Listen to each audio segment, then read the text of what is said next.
আসসালামু আলাইকুম, কেমন আছেন সবাই? আশা করি সবাই ভালো আছেন। দূরেরও কাছের, দেশের ও প্রবাসের যে যেখানেই অবস্থান করছেন সবাইকে শুভেচ্ছা জানাচ্ছি। আজকের ভিডিওতে জানিয়ে দিব কুয়েতের ফ্লাইট সংক্রান্ত খবর। আজকের ভিডিওতে শুধুমাত্র ফ্লাইট সংক্রান্ত তথ্যগুলো পাবেন। কুয়েত প্রবাসীরা যারা কুয়েতের ভ্যালিড ভিসাধারীরা বিভিন্ন দেশে আটকে রয়েছেন, আজকের ভিডিওটি তাদের জন্য। বৈশ্বিক মহামারী করোনা ভাইরাসে সংক্রমিত হবার পর দীর্ঘদিন পর 1 আগস্ট 2021-এ কুয়েতের সাথে সরাসরি ফ্লাইট শুরু হচ্ছে। কুয়েতে আগত যাত্রীদের শর্ত হলো যে তাদের ভিসা বা আকামার মেয়াদ থাকতে হবে। কুয়েত সরকার নির্ধারিত 4টি ভ্যাকসিন যেমন অস্ট্রাজেনিকা, ফাইজার, মডার্নার 2টি ডোজ এবং জনসন অ্যান্ড জনসনের 1টি ডোজ গ্রহণকারী হতে হবে। ফ্লাইটের 72 ঘন্টা পূর্বে পিসিআর নেগেটিভ সার্টিফিকেট থাকতে হবে এবং এই PCR negative certificate Kuwait civil aviation কর্তৃক নির্ধারিত ল্যাবে করাতে হবে। কুয়েত সিভিল এভিয়েশন বা বেসামরিক বিমান চলাচল কর্তৃপক্ষ আজকে একটি বিশদ বিবরণ প্রকাশ করেছে। এ ব্যাপারে স্থানীয় পত্রিকা আল আনবার সূত্র অনুযায়ী জানা যায় যে 1 আগস্ট থেকে আগত যাত্রীদেরকে 7 দিন নিজ ঘরে হোম কোয়ারেন্টাইন পালন করতে হবে। হোটেলে কোয়ারেন্টাইন পালন করতে হবে না যারা 18 নম্বর ভিসাধারীরা রয়েছেন। তবে যারা 20 নম্বর ভিসাধারীরা রয়েছেন, যেহেতু তারা কুয়েতি নাগরিকদের কাছাকাছি যাবে অর্থাৎ ডোমেস্টিক ওয়ার্কার, সেহেতু কুয়েতি নাগরিকদের সুরক্ষার্থে তাদেরকে 14 দিনের হোটেল কোয়ারেন্টাইনে থাকতে হবে। এক্ষেত্রে 20 নম্বর ভিসাধারীরা যদি ভ্যাকসিনেটেড হয় তবে কী শর্ত হবে সেটি প্রকাশ করেনি। তবে পিসিআর নেগেটিভ সার্টিফিকেট নিয়ে একটি সুখবর জানিয়ে দিচ্ছি যে আখবার আল উম্মাতে প্রকাশ করা হয়েছে যে সিভিল এভিয়েশন কর্তৃপক্ষ কুয়েতে আগত যাত্রীদের পিসিআর নেগেটিভ সার্টিফিকেটের যে 20 দিনার ধার্য করা হয়েছিল তা থেকে অব্যাহতি দেওয়া হয়েছে। এ ব্যাপারে বিস্তারিত প্রকাশ করে বলেছে যে মুসাফির.com প্ল্যাটফর্ম এবং স্লোনিক অ্যাপসের মাধ্যমে নিবন্ধন করা ব্যক্তিরা 20 দিনারের পিসিআর নেগেটিভ সার্টিফিকেট থেকে অব্যাহতি পাবে।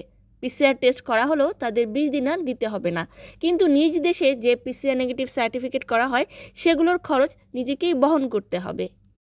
যে সকল প্রবাসীরা তাদের নিজ দেশের নির্ধারিত ভ্যাকসিনগুলোর 2টি ডোজ গ্রহণ করেছেন তারা স্লোনিক এবং মুসাফির.com প্ল্যাটফর্মে ভ্যাকসিন সংক্রান্ত তথ্যগুলো নিবন্ধন করে নেবেন এবং কুয়েত মোবাইল আইডি অ্যাপসেও এই তথ্যগুলো নিবন্ধন করে রাখতে হবে আগত যাত্রীদের। উল্লেখ থাকে যে যারা ভ্যাকসিনের 2টি ডোজ গ্রহণ করেছেন মোবাইল আইডি অ্যাপসে তাদেরকে গ্রিন কালারের সিগন্যাল দিবে, যারা 1টি ডোজ গ্রহণ করেছেন তাদেরকে ইয়েলো বা রেড কালারের সিগন্যাল দিবে। তারা আরও প্রকাশ করেছে যে ভ্যাকসিনের ক্ষেত্রে বয়স ধর্তব্য হবে না, যে কোনো বয়সীরাই 2টি ভ্যাকসিন সম্পন্ন হলেই কুয়েতে প্রবেশ করতে পারবে। তবে যদি কেউ গর্ভবতী থাকে তবে অবশ্যই গর্ভবতী নারীকে তাদের নিজ দেশের স্বাস্থ্য মন্ত্রণালয় কর্তৃক প্রশংসাপত্র নিয়ে আসতে হবে। তবে ভ্যাকসিন ছাড়া বা প্রথম 1টি ডোজ গ্রহণ করলে কুয়েতি নাগরিকদেরকে প্রবেশ করতে দেয়া হবে। এক্ষেত্রে তাদেরকে কুয়েতের নিজ হেলথ ইন্স্যুরেন্স কার্ডটি বহন করতে হবে এবং যেই দেশে অবস্থান করছিল সেই দেশের স্বাস্থ্য মন্ত্রণালয় কর্তৃক স্বাস্থ্যের বিবরণের একটি প্রশংসাপত্র লাগবে যে কী কারণে তারা ভ্যাকসিন গ্রহণ করতে পারেনি।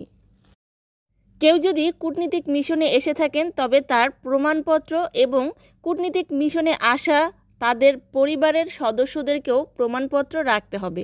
এছাড়াও কুয়েত স্বাস্থ্য মন্ত্রণালয়ের সরকারি এবং বেসরকারি হসপিটালের কর্মরত স্বাস্থ্যকর্মীদেরকে তাদের প্রমাণপত্র প্রশংসাপত্র রাখতে হবে।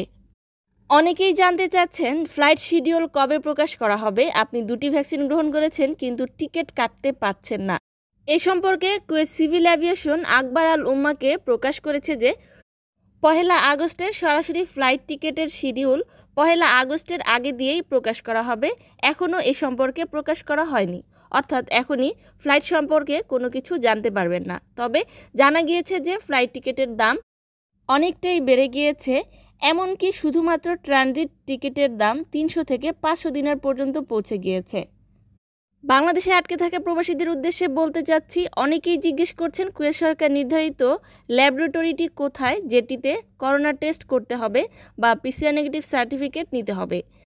কুয়েত সরকার নির্ধারিত পূর্বে বাংলাদেশে 3টি ল্যাবরেটরিকে নির্ধারণ করে দেওয়া হয়েছিল, তার মধ্যে বনানীতে প্রভা হেলথ সেন্টার একটি, আরও 2টি ছিল। এখন বর্তমানে আবারও পুনরায় পরিবর্তন করে কিনা সে ব্যাপারে সঠিক জানা নেই। তবে যদি সিদ্ধান্ত পরিবর্তন করে না থাকে তবে আগে নির্ধারিত ল্যাবরেটরিতে টেস্ট করলেই হবে। ফ্লাইট সংক্রান্ত তথ্যগুলি আশা করি বুঝতে পেরেছেন, আশা করি আপনাদের উপকারে আসবে। যদি বুঝতে না পেরে থাকেন কমেন্ট বক্সে কমেন্ট করে জেনে নেবেন, আর অন্যদের দেখার সুযোগ করে দেওয়ার জন্য শেয়ার করে দিতে পারেন। আজকে এই চ্যানেলে নতুন হয়ে থাকলে চ্যানেলটিকে সাবস্ক্রাইব করবেন, পাশে থাকা অল বেল বাটনটিকে ক্লিক করে দিবেন, এতে করে প্রতিটি নতুন ভিডিও আপনার কাছে পৌঁছে যাবে। আর যারা পূর্বেই সাবস্ক্রাইব করেছেন সবাইকে অসংখ্য ধন্যবাদ। কুয়েতের সর্বশেষ আপডেট নিয়ে আবারও চলে আসব বাংলা ভাষায় আপনাদের মাঝে। সে পর্যন্ত এই চ্যানেলের সাথেই থাকুন। আজকের মতো আল্লাহ হাফেজ। Thanks for watching.